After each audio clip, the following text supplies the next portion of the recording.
once we get that right, which is for me the most important thing, that they have, first of all, respect. The second one is commitment. The third one, passion. Those three ingredients are non-negotiable.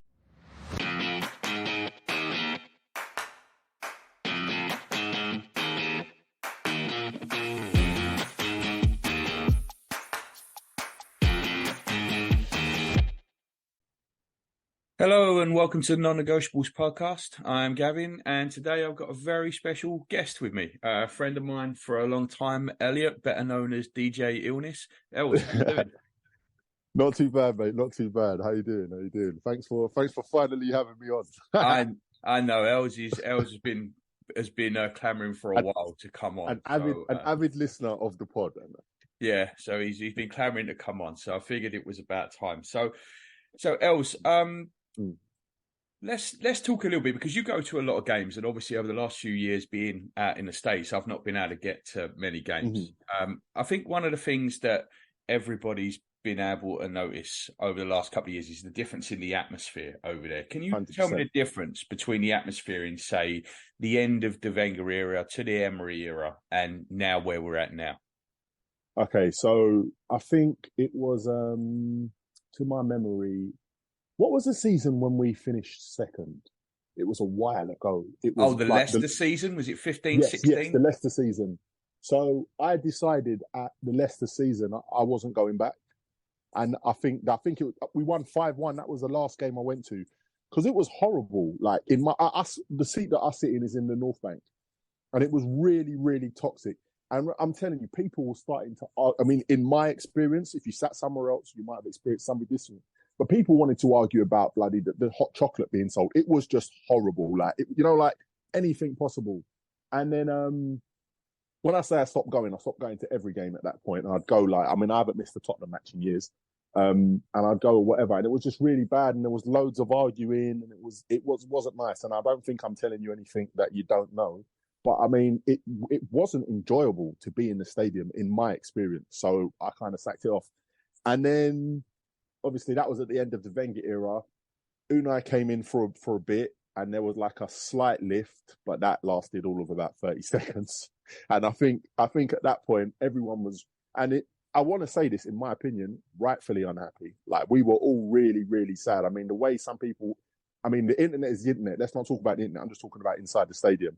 A lot of people were unhappy, and it was what it was. But I think, especially from the Man City game, the one where we were robbed, in my opinion.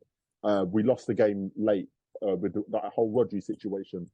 I think from that moment forward, like, there was like a feeling that really changed. And last season, I'm telling you, some of the games last season, they weren't like a football match. They were like a party. It was literally like a party, like not Thomas Party, an actual like disco. Not an injured party. Not an injured party. We were having it was so much fun. It was so much fun. And that is what I think. I mean, listen, I don't want to speak prematurely, but that's what I think I'm going to credit Arteta for the most in uniting us, because right now, I mean, listen, this season, when we're probably going to talk a bit more about this season, but this season is very unpredictable, and I feel like a little bit of unsettlement has come back into the stadium in certain areas.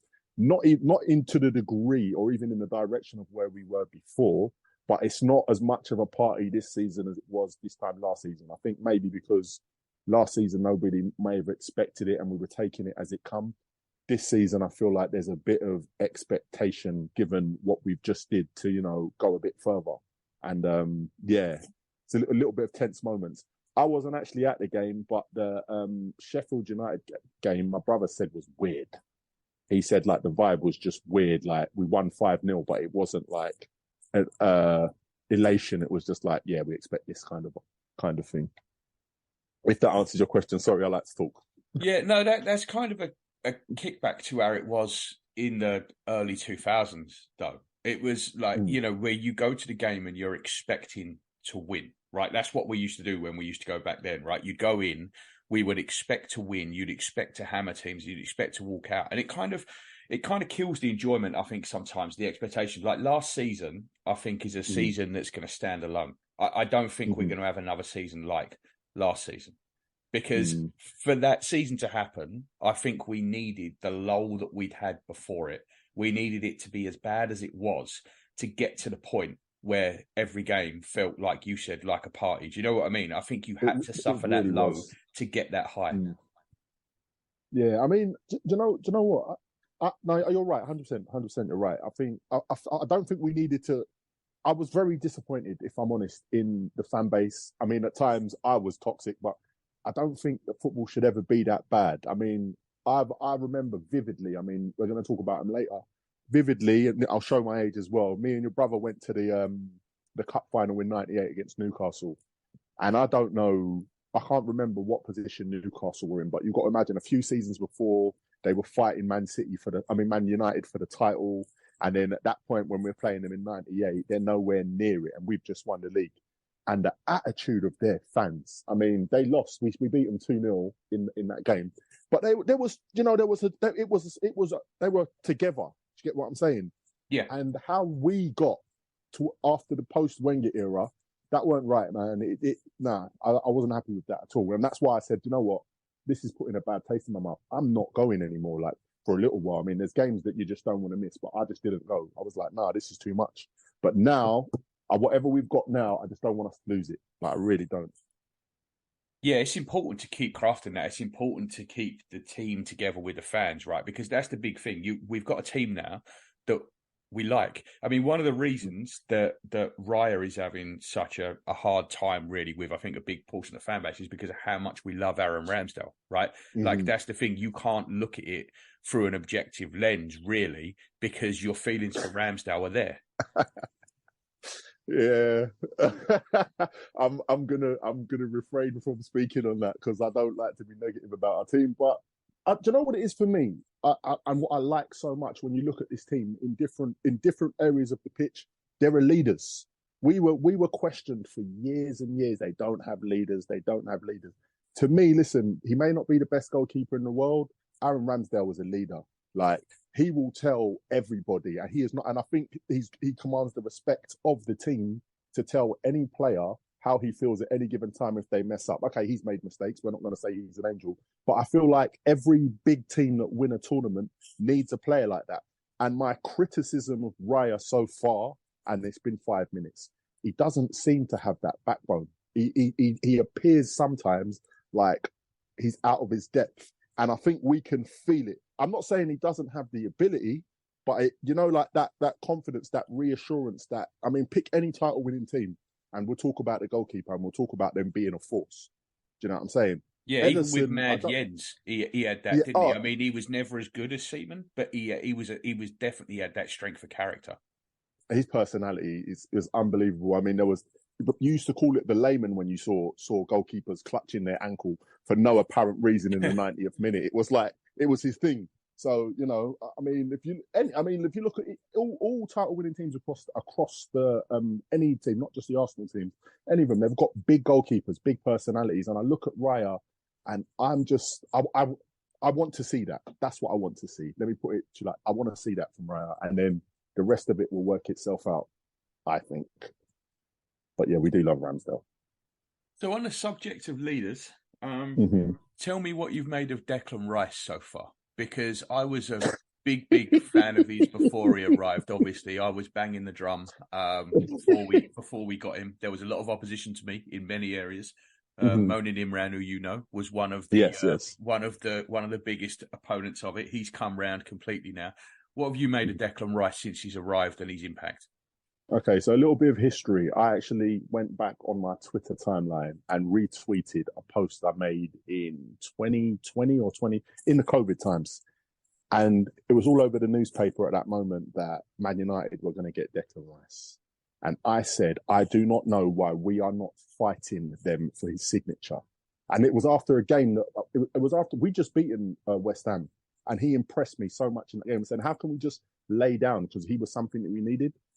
Anyway, fast forward to now, and the short answer to your question, I was having a conversation with my brother after the Sheffield United game, and I said, Ødegaard didn't play, to be fair. I said, have you noticed that this team is starting to move around Rice? I said that to him. Have you noticed? He's just come in, and it's like he has just become the centre of this team. And even if he's not necessarily the centre of this team now, it's happening. Like, I'm telling you now, it's happening. I don't think he's going to get the armband off of Ødegaard, but this guy is the centre of our team. And I think everything good will come from us utilising him to the best of his abilities. He is unbelievable to me. Like, 105 million, like, I feel like we've nicked him. And listen, I don't think any footballer should be worth 105 million. But so when I say I feel like we've stolen him, you understand like the regard I hold him in. I think with Declan, my observation of him is that he knows he's got the ability. I think everybody knows he's got the ability. It's about him maturing now and understanding, like, going from being just a good footballer to a great footballer. Because if you think of like some of the greatest, I mean, one of the midfielders that there's two. There's Zidane and there's Pirlo, like players that, you see once in a generation. Do you get what I'm saying? And I'm not saying Rice is a once in a generation player, but if he can mature into that and be held in the same regard as those players, in my estimation. Maybe I'm still drunk on the new signing juice, but that's what I honestly feel. And what I like is he continues to impress me. It's not like he's had a 5-minute bubble here and, maybe a dip in form will come. It happens for every player. You can't be perfect every single game. I think Saka's probably having or had a dip or just coming out the back of a dip. Ødegaard got a bit of ridiculous criticism the other day, and I was just like, what is going on here, guys? Like, come on now, let's not go back to the slander days. Let's be, do you know what I'm saying? So every good player can have a dip, but Rice, for me, I think naturally everyone's starting to he's becoming the centre of the team, as I said before. That's my opinion, and I think he is 100% a leader. I agree, and I think it was obviously the key sign of the summer, right? It's the one that we wanted to do the most, and I think that this, and I think you put it perfectly when you said the team's beginning to revolve around him rather than Ødegaard, and I think you're right, and I think that that's intentional. I think this was Arteta's plan, because I think last year when you looked at it, I don't think we can win titles playing like we did last year, right? It was too emotional, it was too gung-ho at times. We were making too many errors at the back. And I think what Arteta has done is he's recentered the team, right? Because if you look at the area that Ødegaard operates in, our whole team worked around that little right pod where he stood. With Rice is obviously a more central player. He's a deeper player. And I think now that is the pivot that we're moving around, whereas it was Ødegaard. And I think you're seeing the left side get more involved. And sometimes it's a bit to the detriment of the right side. We've got Ødegaard and Saka on the right-hand side. Of course, you want to keep using that side of the pitch. But I think with Rice doing that, I think it adds stability because it's changed the team a little bit. And I think that it's an intentional thing to make us more secure at the back and give us more control, right? Our possession is up every game and our shots are down. And I don't think that's a coincidence. I think it's an intentional move. I'm not sure how much I like it aesthetically. But I do understand why, when it comes to winning, that might be the way to go. No, I agree. I think one thing that I said about last season is that we can't take it for granted. And if you look at the shape of what's happening now, you'll see why I'm saying that, because I feel like, every big team was in transition last season. We were the team that were ready, or the most ready in terms of our rebuild. I'm looking at City now. They've just lost Gundogan. I don't know how many more seasons De Bruyne has got, and that's maybe a little bit of wishful thinking. But at the same time, physically, he's falling to bits. Do you get what I'm saying? So if you look at Man United, Man United's rebuild, in my perspective, is an absolute mess. Chelsea, listen, it's not comedy time, so we'll leave them out. And you go across, but now, looking at Liverpool, I feel like they're starting to get their stuff together. Newcastle look good. Like, they look good again. I'm not saying the title, but I'm saying, and so it's like this season, it's a lot more competitive at the top. And you're right, last season, we kind of got away with murder because, we were ahead of other teams in terms of what we were building. And with Ødegaard, listen, I hold Ødegaard in the highest regard. Again, mate, we speak off the podcast. I actually love this team. Like, they're some of my favourite players. So I hold a lot of the players in the highest regard, but I do think that if you've noticed, what game was it? It was the Chelsea game when Pochettino said no, and he shut that whole area down. And we really struggled. And I don't think we can go the whole season with everything revolving around him. And what I love about Rice is the fact that where does he play? Does he play at the bottom of the pivot? Does he play on the left-hand side of the midfield? Like, you can't take him out of the game because he's just capable of being anywhere. So it's like it was definitely needed, I think. Yeah, it was.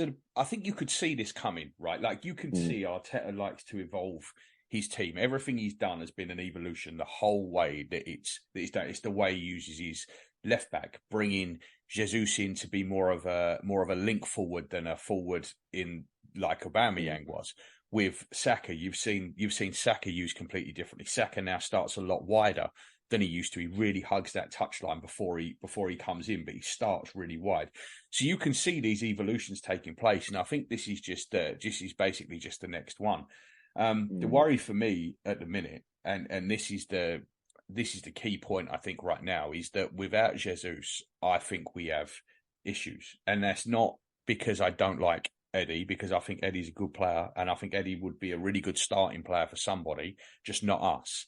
But I think he's a very good bench player for us. The problem is, with Jesus picking up these injuries, we need him to start more and more. And I just don't think he's the sort of player that we need up there.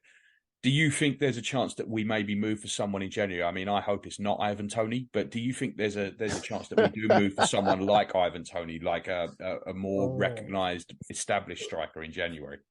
Okay, so I don't have it to hand, but there's a story that's just breaking about 20 minutes ago. It's in all the Arsenal groups that I'm in, about a Spanish player or a player from Spain that we've been linked with. I can't find his name. Hopefully, I'll find it for a second. You sure it's not Benjamin Sesko from Germany? Because I've seen that one pop up today.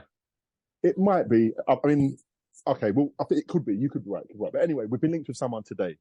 My thing is this: I look at Eddie and I see, like, when you watch him, I watch him a lot and I see him do things, and I'm like, you have the ability. Like, he has the ability.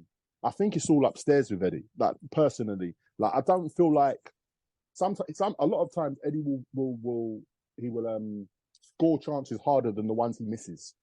Do you get what I'm saying? Yeah. But it's not. But ultimately, Jesus' game, as much as, I mean, the last game before he came off or whatever against who did we play in Europe? Who did we play in Europe just a minute ago? Sevilla. Sevilla, unplayable. And what I loved about his game, it wasn't him. I mean, his finish in the box was special, but it was the rest of it. Like, it was the rest of it. It was the turn. It was the assist. It was the fact that the defenders didn't know where he was. And that's when I look at Eddie and I say to myself, do you have that in your locker? Like, do you have the rest of it? Like, we know you inside the box, you can do stuff, but do you have the things where you're pulling teams all over the place? And that's when I don't want to say anything negative, Eddie. I've become, I want to say, a fan of Eddie. I've become a fan, but I'm just thinking, I do think we need something more personally. And I think because of how highly I hold certain players in regard, I just wonder how highly Eddie's held within the within the club. Will they have it in them to just say, listen, we need to move you on? Because they've invested so heavily in him. Like, so heavily. I don't know you need to move him on, no else, really. I mean, if you brought someone at the minute, right, you've got Jesus is out. We are down to one forward, unless you talk about moving Kai Havertz or Trossard there, right? And I don't think we want either one of them starting, right? Like, I think we can say that. I mean, Trossard has been abysmal every time he's started for a year. He's great coming off the bench. I think he's a brilliant 12th man, but I don't think he's a starter for this team. Kai Havertz, will come on to him in a bit, so I don't want to go too much into that right now. Okay. But I think with the way Jesus is missing time, especially if we did bring someone like Sesko in, or I think he's Slovakian or Slovenian or something like that. He's a big guy. He's quick. If we did bring someone like that in, I think there's still room for Eddie in the squad. I don't think Eddie has to go just because you bring someone else in. But the thing, I mean, this is my thinking. Eddie's what? Is he 24 now? Yes. You can't be 24 and be third choice. If you have to be playing at 20. If you're not, this is kind of why I frowned when Reece Nelson signed on again. Not because he's not a good player. Yeah, not because he's not a good player. If you're 24 years of age and you are not starting, then you are never going to reach your peak. I mean, it would have to be an absolute freak accident for you to, excel at 27. You need to play regularly. At this moment in time, Eddie is second behind Jesus. But as soon as Jesus can't play, he knows he starts. If somebody else comes on in front of him now and he stays at the club, I'm frowning. I don't understand why he would do that. If he was older or a little bit younger, I could hear it. But right now, I'm saying this is your peak and your optimal chance. If someone else gets ahead of him now, for his own self, he should leave. Not for any reason other than that he's going to retire in like 5 years or 6 years. It's not a long career, so you need to play now. So that's kind of my mentality when I'm looking at him, and I'm saying we'd have to move Eddie on. I mean, if he wants to sit on the bench, please do, by all means. But I don't think it would be wise for him to do that for himself. Well, especially not considering he's just broken into the England squad as well, right? Like he turned down all them chances to play. Is it Ghana that he turned down? Yeah, Ghana. So he turned down all them chances to play for Ghana. He could have gone to the World Cup with Ghana as well, and he turned it down. And it's not like he didn't have ins there. I mean, he plays with Thomas Partey, so he's he's got ins there, and he turned him down to play for England. He's just broken into the squad. He's just got his first cap. So I'm with you in that I am surprised. I was surprised in the summer actually that Eddie wasn't pushing to leave, because especially he played with Rob Holding for years, and he's watched Rob Holding basically waste what could have been a very good career. I think Rob Holding could have got England caps, right, if he'd have gone somewhere else. I don't think he was ever good enough for us, but I think with a team that plays the way Southgate's team do, a low block, and they like set pieces and stuff like that, I think Holding could have got England caps if he'd have gone somewhere when he was 24. And instead, he's 27, 28. He's gone to Palace, and now he can't even get on the pitch because he's tainted by everything that happened at ours. I mean, I'll make you 100% right, because I look at Harry Maguire, and I don't have the same opinion as the internet and think Harry Maguire is the worst footballer in the world, but he does a job for Southgate. And I don't think he does a better job than Rob Holding would. No, same with Tyrone Mings. Tyrone Mings gets called up. Holding's as good as Mings. Yeah, and neither of them would get in the Arsenal squad. They wouldn't. They just wouldn't get in the Arsenal squad, let alone onto the pitch. So if you can work for some coaches, then you just need to be playing. And I think that any player, consistency is key. Consistency breeds confidence as well. The more you play, the more confident you get, the more risks you're willing to take, etc., etc., etc. So I think when I'm coming back to Eddie and Reece, I think that they have to really be looking at each other and saying, we need to play. Like, if Eddie had that great record for the England under-21s, which is probably why he said no to Ghana. Because how can you have such a record for the under-21s and not play for the full national team? That would be, do you know what I mean, a bit weird. So I understand him saying no to Ghana, but if he wants to be that guy, and I mean, I don't know how many more seasons Harry Kane's going to be playing for England. So there is a gap that is going to need filling soon. But you're not going to fill that gap being third choice striker. You're just not. No, I mean, you're competing with people like Ollie Watkins, who's 23 and playing every single week. Like, that's Eddie's competition. Ollie Watkins 27. Is he that old? I didn't realize he was that old. Because I was looking at when we were linked with Ivan Toney, I saw how old he was, and I was like, ooh, 27. If Ivan Toney was 23, I'd be more optimistic about that move. He's 27. I'm like, that's too late. I looked at Ollie Watkins. He's the same age. I was very surprised. Wow. I'm shocked by that. I thought he was 23, 24. I knew Ivan Toney. I think Ivan Toney's 28 in March. Yeah. So I knew he was that age, but I didn't realise Watkins is that old. But yeah, so Eddie, you're right though. Eddie does need to be playing every week. Two players that I'm going to lump in together here, else, because I think they're facing the same problems for us. Is Thomas Partey and Emil Smith-Rowe. Okay. They just can't stay fit. Like you just can't. You can't keep on with this. Arteta sounded really, really dejected. I don't know if you heard what he said about Emil Smith-Rowe afterwards. I didn't. He said that it's another setback for Emil, and once again we're going to be without him. And you know what Arteta's like. Usually he defends all of his players. Yeah. But it really sounded like he was frustrated with Emil. And I'm just wondering if both of those players, I think we're probably going to try and move them both on in the summer. If not even in January. I mean, obviously, I don't think we've got any chance of moving Partey in January because he's injured. And then when he comes back, he's going to be straight off to the African Cup of Nations. So I don't think there's any chance of moving him until the summer. And then in the summer, he's got 1 year left. And I guess at that point, you have to decide whether it's worth even moving him on. But I think Emil Smith-Rowe as well, they'll be looking to move him on. What do you think is going to be going on with those two? I mean, for the benefit of the pod, I'm sure I've told you this. I'm a firm believer that we should have got rid of Partey this summer. And none of that's to do with his ability at all. It's to do with what we knew was going to happen, and it's happening right now. It's the injury. It's too much. I feel like he is one of the best players in his position in the world. I don't think that's up for debate. But I think maybe the demands of the Premier League are too much for him. Maybe that's what it is. That's what I'm putting it down to, because ironically, his injury record in Spain was nothing like this. So that's really hard to accept. So I think we should have moved him on in the summer. I think there was lots of talk about him going, and then just before the US tour, he was like, "Nah, he's going to come." So a decision was made that he was going to stay at that point.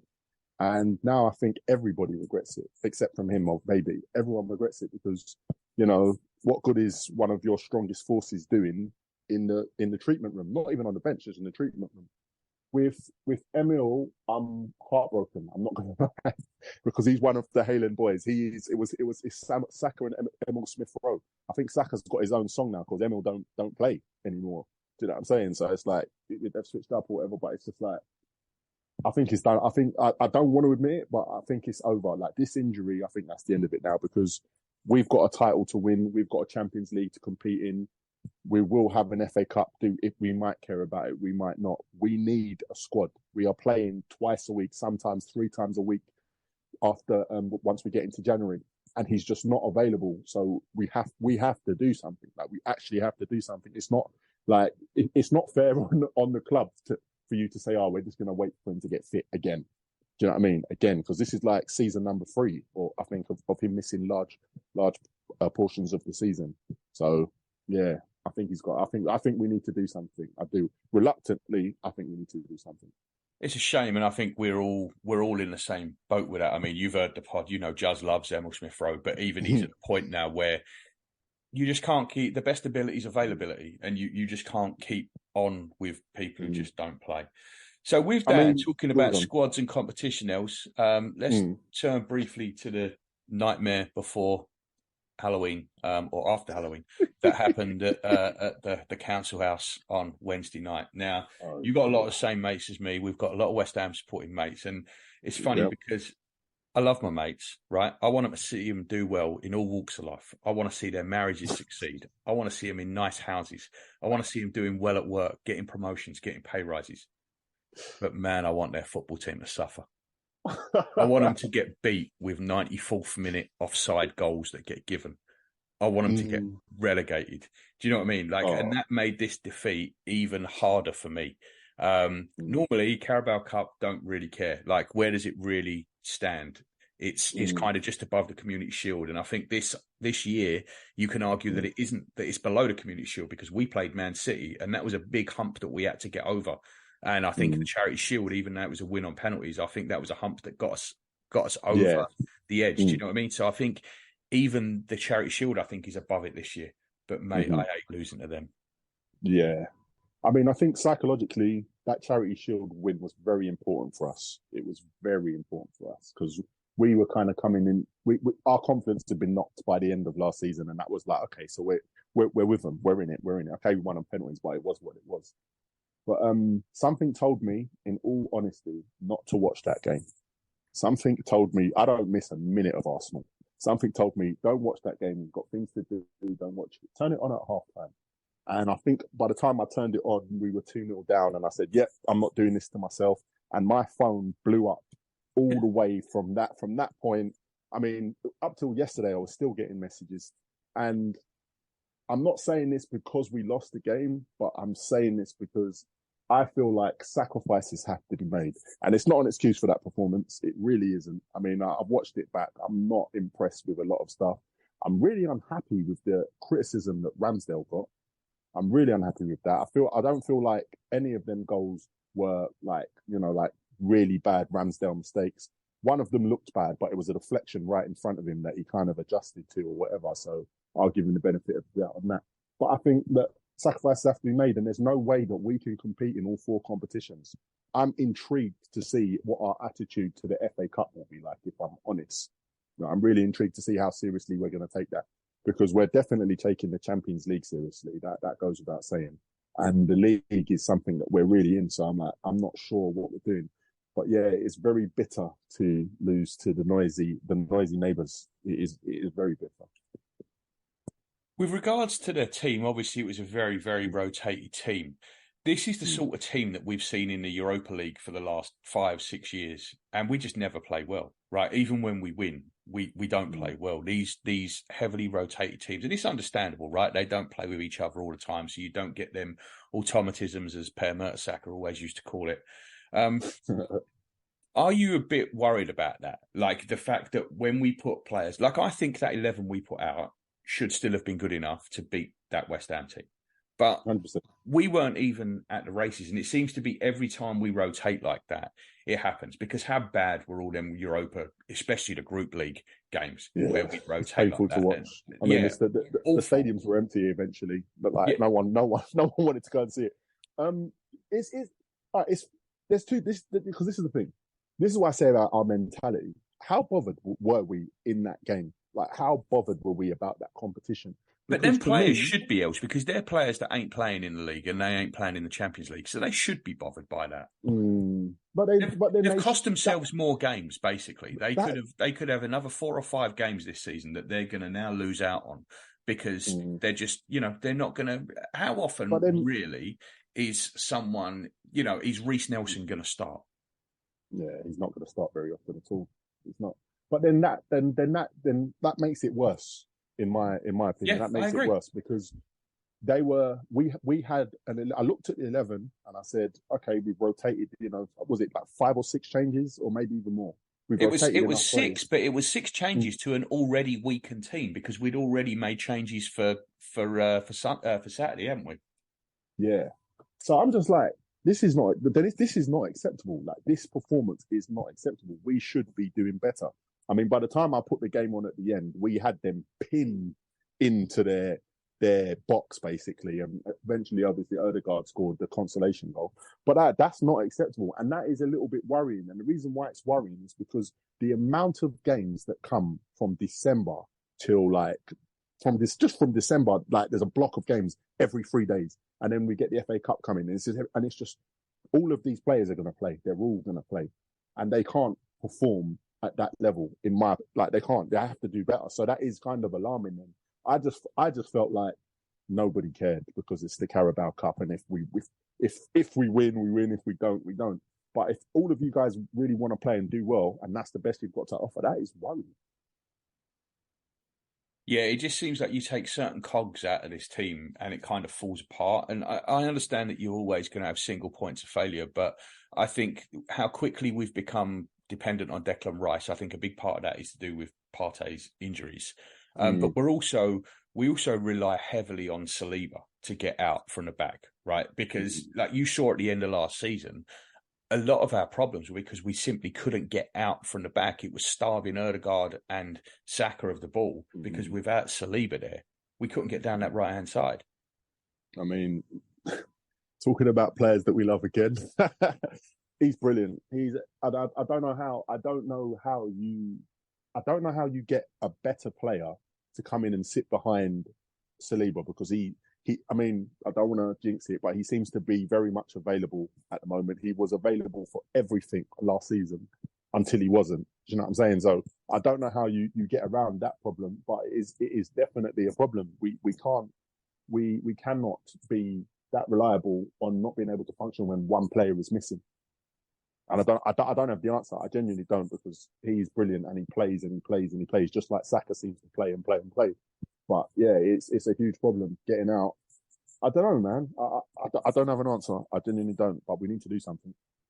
It's always hard when you've got someone like that. Like you said, Saka, and I always laugh when I see people say we should go and get, I don't know how to pronounce his name, Kvaratskhelia from Napoli. I can't remember how to pronounce his name. Or linked with Georgian. Yeah, or linked with Rafinha. Like, are those guys really going to come sit on the bench and play in the Carabao Cup? Or if Saka gets injured? Of course they're not. So how do you get the replacements in? I mean, with Saka especially, we were linked with Neto, and I like that because he can play either side. But this is obviously before Trossard came in. We were linked with Neto, but I don't know, and it is a problem because I look at Pep, and he seems to do it very well. Like there's a lot of talk right now. Like some people were saying to me the other day, "Oh, maybe Foden should really leave because he doesn't play enough minutes." And I'm like, no, I think his minutes are being managed very well. Do you know what I'm saying? They've got because Mahrez left. He was the guy, and I think Foden's now playing on. I don't really watch much of Man City, but I think that's what's going on. So it can be done. Like, it can be done where you can have, another quality player mixing and matching because there's just a lot of games in the season. But Saka's just not coming off the pitch. He played with an Achilles injury. I don't know that months. Mikel is ever going to have it in him to make those sort of changes, though, like Guardiola does. Do you know what I mean? Like, I just don't see a time when Arteta's comfortable enough to not start Saka. Yeah, and I don't know that Saka's not there saying I want to play. I want to play. Let me play. No, but you're injured. No, but I'm good enough to play. Like I feel like that's his mentality as well. He just wants. Well, I mean, that's clearly been the mentality, though, right? Because they've said that he's been carrying a knock all season, and he wants, he just wants to play. And the amount of times he gets studs down his Achilles and his ankle, and he goes down, and you think, well, he ain't getting up from that, and all of a sudden he's back up running around again. I mean, I think. Two things. First thing, and I'm not going to go there, but I've just got to mention it. I frown on a lot of the referees at the way he is reffed, because it is a game plan to take him out. Evidently, every team, if they're not doubling up on him, they're kicking him, and I think something should really be done about that. But then kudos to him for just being the warrior he is, and he just takes it and he keeps moving. What worries me is 5 years of this. What condition is he going to be in? That concerns me because. What is he? Is he 22 now, I think? Or 21, just 22, I think. So in 5 years, he's 27. He's supposed to be in his prime. 5 years of being kicked and battered and just, play on. Like, I don't know how it does it. So that is concerning. But at the same time, back to your point, for the manager, I feel like he has to do something. He has to, I don't know what the answer is. Okay, we've kept Reece on. Reece hardly plays. And I don't even think he plays on that side very much, if at all. So it's like, I don't know, man. It's the impossible question, but something has to be done. I think that's my punchline today. Something has to be done. Yes, figure it out, Mikel. Figure it out. So, all right, mate. Well, listen, I'm going to leave the first half there. Are you good to come back for the second half? Yes. Okay, great. All right. Well, we'll leave the first half there, and the second half we'll talk a little bit more, and we'll maybe go into the Newcastle game for the weekend as well. So I'll see you after the break.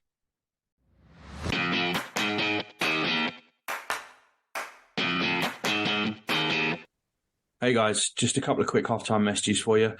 Firstly, we'd really appreciate it if you could leave us a 5-star review on your favourite podcast app. It really helps us reach a wider audience, particularly on Apple Podcasts. Secondly, we're on all the social media platforms as the NN Pod. We're really trying to build a strong Gooner community. So next time you're on Twitter, Facebook or Instagram, look us up, give us a like or a follow, send us a message, interact with other listeners or just have a look around. Thanks for listening from myself, Paz and Jazz. We really appreciate it.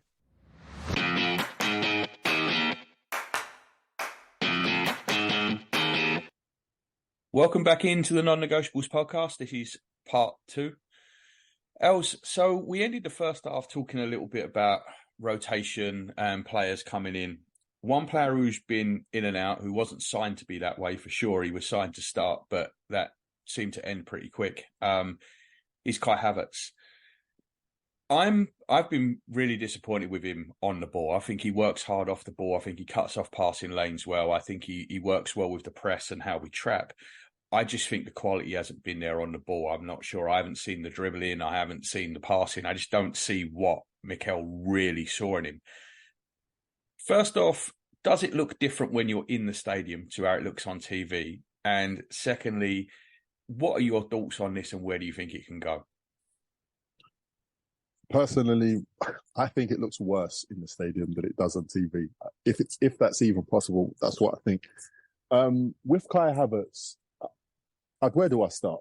With Kai Havertz, I remember seeing him pop up on FIFA. Like, I think it might have been FIFA like 18 or 19, And then there was a lot of noise around him. There was just so much noise to the point where I actually started watching the Bundesliga highlights and seeing what he's doing, etc., etc. And he looked like a decent player. But the question you always ask yourself is, outside of Bayern Munich, what is the real level of football in the Bundesliga? Like, you always ask yourself that question. So when he signs for Chelsea, you think, oh, he done whatever, scored the Champions League winning goal, etc., etc. Cool. But by the point we even go to sign him, I was just like, what are you doing? Like, make this make sense. And I think we had some back and forth on WhatsApp, and I'm saying maybe he's coming to be a false nine and a replacement for or backup for Jesus. Maybe that was the move. Or maybe he's going to play as second string to Saka. But we've signed him and we've put him in the centre of midfield. And I'm sorry, like, I trust my manager. I do trust my manager. Not blindly. I do ask a lot of questions on why he does certain things. Like, we've got the ongoing conversation about our substitutions that we're not going to get into. So I don't blindly follow the manager, but I do trust him. Like, he knows what he's doing. He has his badges. I don't. So I let him do what he's doing peacefully. But I did not understand why we would sign an attacking player for defensive responsibilities. If that makes sense. Like, I genuinely didn't get it. We've lost Xhaka, and I'm sorry, so much of the fan base was split on Xhaka. And I was one of the fans that at first I didn't understand Granit Xhaka at first. And then whenever, on the few occasions when he didn't play, I understood how huge he was. Even after the whole Crystal Palace thing that happened, I understood, like, Granit Xhaka the great. So it doesn't make no difference who we put in that hole unless we replace him with Declan Rice. It doesn't matter who we put in that hole. We are missing a huge part of what was one of the best parts of our team last season. So there's always going to be that. It doesn't matter who you put in there, other than Rice, as I said. But I'm watching this guy, and I just don't get it. I genuinely don't get it. And I don't want to speak negatively of any Arsenal player. I support all the players. I want them all to do really well. But I feel like as time goes on, instead of becoming a bigger personality in the club, he's shrinking. And he was already, I mean, he might be 6 foot something, but he was already, like, within himself off of the back of the season that he had last season at Chelsea.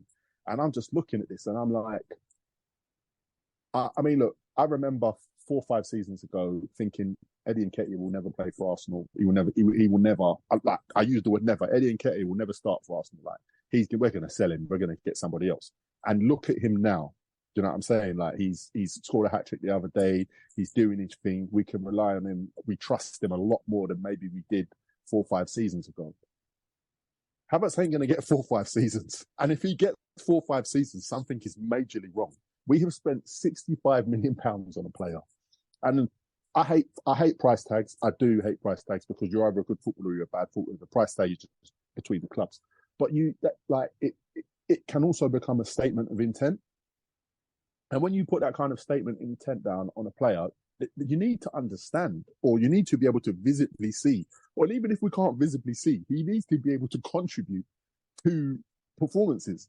And I'm slandering him, innit? I'm trying not to. I just don't see it. The thing is, it was like Arteta saw it himself. Do you know what I mean? Like, it's no coincidence that in the big games this season, he's found himself on the bench. Do you know what I mean? Like, he wasn't trusted to start against Man United. He's, he's just not trusted in them big games. And that wasn't the plan when we bought him. Do you know what I mean? Like, the plan wasn't for him not to play in the biggest games. The plan was for him to play. And I think he's played himself out of that. No, definitely. I think something that I always think about when I think about Arsenal signing players, I don't know if you remember the name of it, but KSC own that sports data and analytics company. Yeah. I can't remember the name of the company. And we sign a lot of our players off of the back of that data, or that data is used to justify. I don't know if Arteta has, I mean, he definitely got the power at this point, just as I want him, and that's the end of it. But I think a lot of our players are signed off of that. So all of this defensive statistics and stuff, and he seems to be doing it even on a pitch, but we just don't care about that part. With respect, we want to know that when we are playing a team and they are pinned in, because that's one of the most frustrating times for me as an Arsenal fan, We're watching the team. We've got them pinned in. They've got the low block on. We need to break it. Like, we just need to break it. Erdegaard is doing everything he can. Saka's doing everything he can. And they have decided to... So we need to have someone somewhere else. And I'm looking at Kai Havertz and I'm saying, it's just not you. Like, it's just not you. I don't know. I'd rather put Trossard on the left side of midfield because he can do something. I can't see what Havertz is doing. And it's so frustrating because do you know how many times this season, like, for my own sanity, I've watched his Leverkusen highlights just to be sure that he has something in his locker, just to reaffirm, yeah, he's got it. But I don't know, man. I don't know. He seems to take the easy option all the time, Els, and he seems to go backwards an awful lot. Do you know what I mean? Like, he would rather play a 2-yard square ball than try and break the lines. And I don't know if that's because he's so scared of getting it wrong. Yes, it's confidence. Or if he just hasn't got it. Because, I mean, some of his touches, there was one against West Ham the other night where the ball went over the top and he wasn't on the back post, but he was kind of on that side of the area. And he just lobs it straight into the middle, straight into Fabianski's arms. And I've never seen a player who supposedly has that quality do something like that. It looked like the sort of touch that I would take on my left foot. And I'm not even left-footed, let alone a professional. I hear you. I saw, he had a chance as well against West Ham. Did he hit the bar or it just go just over the bar or something like that from a header? It was a header, yeah. It was a header. It was Fabianski he had a chance. Saved it. Look, I felt like the other day when we gave him the penalty, we shouldn't have done that because I feel like that was like pitiful. It's almost like, you can see the boys around him want to do it. My saving grace that I always think about when I see players like this is I don't train with them every day. I don't watch them train every day. The manager does, the coaches do. And if they keep training with him every single day and keep putting him on that field, there has to be something there. The fact that I haven't seen it yet, I'm putting down to the fact that it's just not happened yet. But I'm sincerely hoping because I'm at the point now where I'm looking at, and I don't even think Pepe was that bad, but I'm looking at Havertz as a financial loss in the same way that I look on Pepe. Pepe wasn't a bad footballer. He wasn't great. He definitely wasn't worth becoming our most expensive signing in my eyes. But listen, we moved. And he ended up leaving for nothing. And Havertz is, how many months into his Arsenal contract? And I'm saying this is going to look like £65 million written off. And as much as we don't want to get into, or I personally don't want to get into the club's finances because I feel like football fans should stick to watching football and not worry about money, that we're not in the business. That's my personal opinion. I'm thinking this is going to hurt us because that's £65 million we could have used elsewhere. Do you know what I'm saying? And I sincerely hope that because if you remember last season, Marcus Rashford at this point was being told by Man United fans, you're not good enough, etc. Went to the World Cup. Exactly what they're doing right now. All right, we'll get to that. But they were being told, we don't want you, etc. He went to the World Cup and he came back unplayable for a good 3-4 months. Okay, now, the thing that I said to my brother the other day, because he was laughing at Marcus Rashford, I said, okay, Marcus Rashford's terrible. Show me the Man United player that's playing well. And there was a silence because it's a mess over there. But what I'm saying is, I would like to see some kind of catalyst, something happen where he either says, I've got nothing to lose and starts doing the things that he is capable of doing and the things that I've seen on his highlights reel. And don't get twisted, highlights reels can be really amazing. I can look like Pele on a highlights reel. So we're not going to do that. But I want to see him doing the things that he used to do in Germany. I want to see him at least give it a try because at this moment in time, he just looks similar to what I said. I mean, Raya's not this bad, but similar to what I said with Raya, he just doesn't look, he looks timid. He doesn't look like he doesn't look like an alpha at all. He looks like he's just happy to be here almost, or maybe not even happy to be here. Maybe he just wants to go home and cuddle his missus. I genuinely don't know. But I want to see something happen. I want to see something happen there. So looking forward to the Newcastle game at the weekend. Then it's going to be a tough one up there. It's a tough place to go. We actually do genuinely have a good record up there. We had the aberration there the other year, obviously, when we went up there and got beat when we really couldn't afford to. But generally, we're actually pretty decent there usually. Do you think there's any chance to Havertz starts up top with Eddie starting again on Wednesday night? and Eddie, it's quite well reported now that Eddie hasn't scored in 18 consecutive away games, which is a problem. Do you think there's a chance that Havertz starts up top?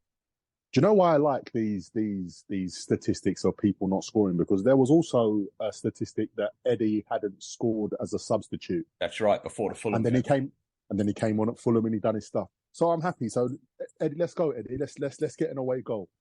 Eddie has to start. I'm sorry, he has to start. For me, he has to start.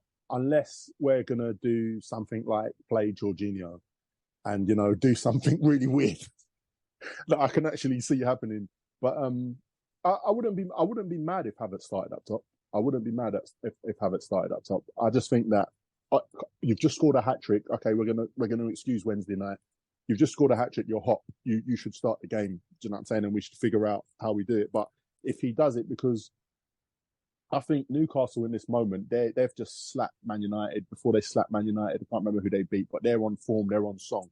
They're up for it, and they're going to come into this game like it's the Champions League final, let alone the FA Cup. They're going to want this with everything. All of their fans are going to want it. It's going to be very hostile up there. So it's not going to be an easy game. I think we've got what it takes. I always back us against all of these things, but it's definitely a situation where this is an occasion more than a game.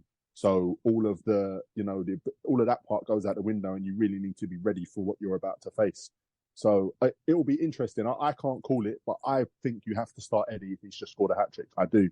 But if Havertz starts, it could be good because we're going to be under it or they're going to try and put us under it if we let them. Well, that's an interesting point there with that, because it brings me on to the left back situation that we've got brewing.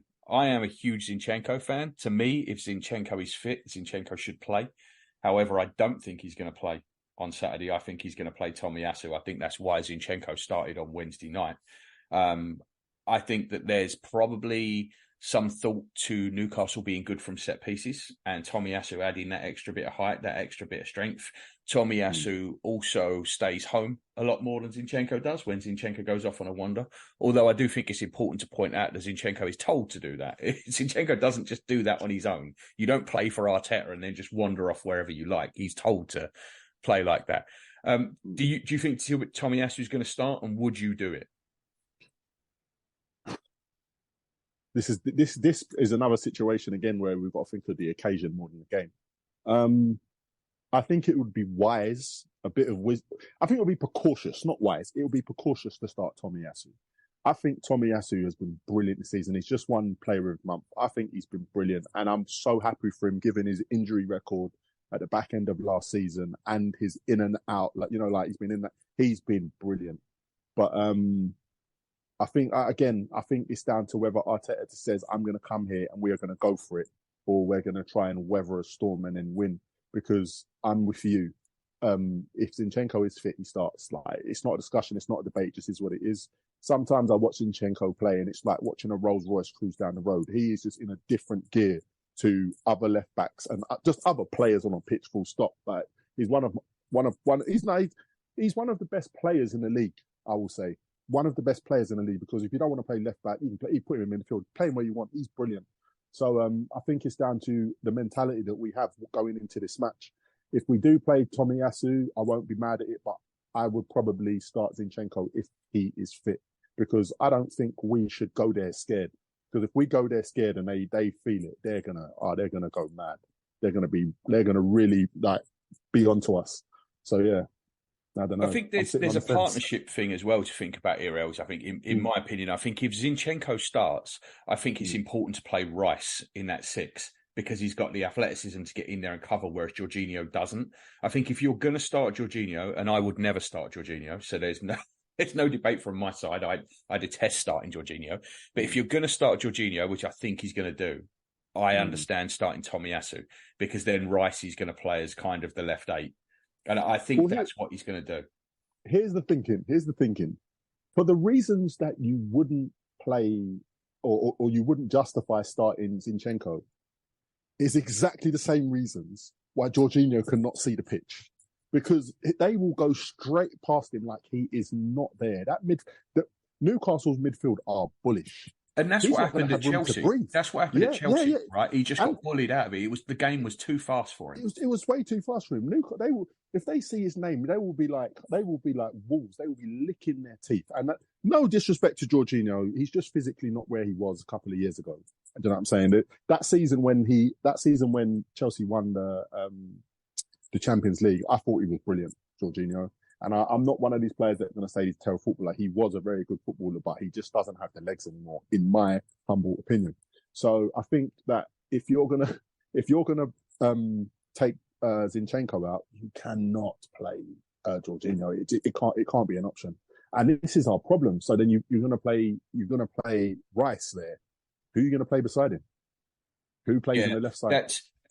I mean, I don't think he's going to start Havertz, right? Like, I don't see any way Havertz starts this game. With all of his defensive statistics, maybe he does. And he's 6'4", obviously, for the set pieces. So maybe that's the move. Maybe he plays Tomiyasu and Havertz and Rice. Maybe that's the move. But I can almost guarantee you that Havertz doesn't play 90 minutes of football if they start like that. It can almost guarantee something will happen. It's going to be a tough game one way or another. I think it's going to be raucous there. It's Saturday. What time's kickoff UK time? Is it 6:30 or 7:30? 5:30. It's 5:30 kickoff. Yeah. So the floodlights are going to be on. It's going to be jumping there. It's going to be a bit reminiscent, I guess, of how it was there when we went up there and completely shit the bed a couple of years ago. I mean, my thing is this: Newcastle, they've lost a few games, and I think that they're going to come out all guns blazing. As long as we can get the first punch, I think that changes everything. I think the first goal dictates the game. I'm not saying the first goal means that the first team are going to win it, but I think that we can really take the sting out of their tail if we score first, because they don't want it with us on a counter attack with Martinelli that side and Saka on the other side. They don't want to be playing the game where they're having to run back for either of them. So it then becomes very tricky. But I just think that we have to set up in a way that we don't allow ourselves to be bullied. Because if it gets into a physical game, that they're going to love it more than we will. Yeah, I mean, they've got a few players missing as well. I think Isaac's out. I think Botman is out. They're talking about, Tonali, obviously, is suspended. So they've got a few players out. And, they've had a big game at Man United in the week that they obviously won pretty comfortably. They've got Dortmund away next week in a game that they've got to get something from because they've not had the best of starts in the Champions League. So as much as we worry about the fixture congestion, it's the same for everybody else as well, right? So I think for me, this is a chance to go there and really grab the game from the beginning. And that's why I would start Zinchenko. I mean, I would start Zinchenko every game, but this game in particular, because I think it's very important to go there and get hold of the ball and be on the front foot from the start. I don't want to see us do that stupid drop onto the edge of our 18-yard box thing in the first minute, because I think it's going to be a long night if we do that. I mean, this game's going to be won and lost in midfield. I think I can say that early. I think if we play Jorginho, I'm not going to be optimistic, but maybe he has a blinding game. Maybe he doesn't. We don't know. I think it's going to be won and lost there. But I think that if I'm Newcastle, I'm not thinking about anything other than Saturday. Just like we can't be thinking about anything other than Saturday. I think both teams know that this fixture, both home and away, is crucial for where we're going to finish at the end of the season. And yeah, we want to win the Champions League, and I don't know if they can rectify theirs if they don't win away at Dortmund. So that could be at the back of their mind, but they're coming to this full-blooded, and if they're not, more fool them, because we are. I'm sure we are. Yeah, it's a big one for the table. I mean, we've had a decent start, right? Like it hasn't been a bad start. I think the thing that's a real downer is the 2 home draws, right? Because we expect to win our home games. I think if we'd have drawn one of them games away, I don't think we'd be quite as annoyed about it. The Fulham game, obviously, in particular, and the Spurs game, I just didn't think we played well. I just thought we had a bad day, and quite frankly, we were probably pretty lucky to come away with that. Considering we should have been 4-1 up at half time with the chances we missed, that second half we were lucky just to come away with it. But we've won 7, drawn 3, so it's not a terrible start we've had. So we've just got to keep that going, right? The longer we can keep this unbeaten run going, the better off we're going to be. And we've got a nice run of games after this one. Once we get through this one, we've got a nice run of games then to really, really build up. Yeah, I mean, excuse me. I think one thing we cannot do What we cannot do on Saturdays lose. That's not an option. I think this season has been very unpredictable in terms of, okay, City are consistent, but the teams that are going to be going for it at the end, it can be any one of like 5-6 teams at the moment. You know what I'm saying? So it is very tricky. I do think we need we do need to stay undefeated for as long as we possibly can. It kind of goes without saying, but this is a big game. Like, this is a big game. And I think we knew when the fixture list came out at the beginning of the season, this was going to be a big one because of our history. Last season, we won there. Season before, we were absolutely embarrassed. It's like, okay, you know, we really need to go for it. So I don't know, man. I'm nervous. I'm not optimistic, and I'm really concerned about what approach Arteta is going to take. Yeah. The one thing that I will say is that we have been, over the last couple of years, really good at going to these places and silencing the crowd, right? We did it there last year. We did it at White Hart Lane last year. We've been pretty good in general at doing that. And I think you're right. If we can get the first goal and really settle it down, I think that changes it completely, because I think it will sap their belief. No, it will sap their belief, but also it's the fact that they know our strengths. They going gung ho against the Arsenal is not wise. It's not wise, because as much as we like to pin teams in and play possession football, but look at, for example, against Sevilla the other day, us on the counter attack. Martinelli's walking into their pitch and there's nobody near him, and they can't afford to give us that opportunity to play like that. So I think, yeah, it's definitely going to be a situation where early on we need to settle it down and then play at our pace rather than let them turn it into a physical game and then end up getting bullied and cards start coming out, and then it gets really tricky. So on to the season as a whole then, Els. Coming in, how were you feeling coming in regards to the league and the Champions League? Really are the ones we care about. What were you thinking coming into the season this year? Because I was pretty bullish on the Champions League, perhaps even more than the league. Like, I think that we're the second best team in Europe, basically. And I think we've got nothing to fear in the Champions League. And on our pre-season prediction pod, I actually had us winning the Champions League, but finishing third in the league, because I think it's going to be incredibly tough to do both. But I do accept that it's our first year back in a long time. We don't have that experience. And generally, you need to foul once, right, before you do it. And I think we may have had that experience in the league last year of getting close, but not quite. So where were you on it coming in? Coming into this season, ironically, given our conversation today, was focused on Kai Havertz. Focused on him. I was fully focused on him because we just lost Granit Xhaka, I was really upset that he decided to leave. And it even burns me how happy he looks in Germany, because I'm like, I miss you. But anyway, we'll move on past that. So I was focused on him, and I was like, if he can do what we need, or what even like 2/3 of what Xhaka did for us last season, I was certain that, you know, we were going down to the wire with City. Certain. I'm not afraid. Still now, I'm not afraid of any other team. I'm saying it's us versus City. And as long as we can get that left side and left midfield position, like 2/3 of where we had it last season, we'll be good to go. That hasn't happened, obviously, but that's after the fact of the season started. And like yourself, I was politely, optimistically daring to dream, to think what it could be like what plane ticket I'm buying for the Champions League final, because I do think we've got what it takes. However, the thing that you mentioned is experience, and that is the thing that kind of scares me, because we played we lost at was it Rennes? I don't know if that's their name. Lens, yeah, Lens, whatever their name is, and we shouldn't have done that. And that kind of like is the kind of thing that scares me, because that we should have, as far as I was concerned, we should have won that game easily. And the next thing you know, we've lost it. It's like, how? Do you get what I'm saying? And I think I put that down to experience.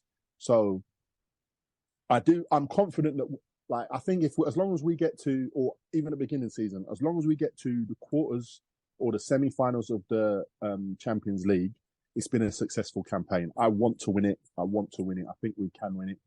But with the league, as I said, it's unpredictable now, but I don't believe we can finish anywhere lower than when we finished last season.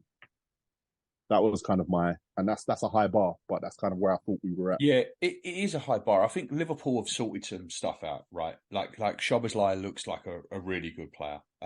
We all love to laugh at Darwin Núñez, but I do think there's a good player in Darwin Núñez if they can get him firing. Salah doesn't seem to be slowing down, even though he's 31, 32 now, and he just seems to be going at exactly the same rate. So I think Liverpool are going to have a say in it this year. I think Spurs will fall away. They ain't going to be nowhere. And I don't think Newcastle are ready to really make that gap. But I think it's a three-horse race this year. Yeah, right? I'd make you right.